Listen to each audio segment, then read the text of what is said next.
Σε κάθε τόπο, μνήμες. Σε κάθε μνήμη, η κοινή μας ιστορία. Το πρόγραμμα δράσης Ιστορίας Μνήμης Πολιτισμού αναδεικνύει τη συλλογική μνήμη, φωτίζοντας χώρους και μνημεία ως φορείς ζωντανής ιστορικής εμπειρίας.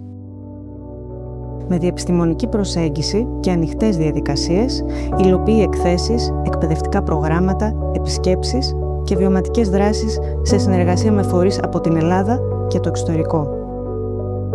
Όταν η ιστορία συναντά την κοινωνία, η μνήμη διαμορφώνει το μέλλον, ενισχύοντας τη συλλογική μας πορεία.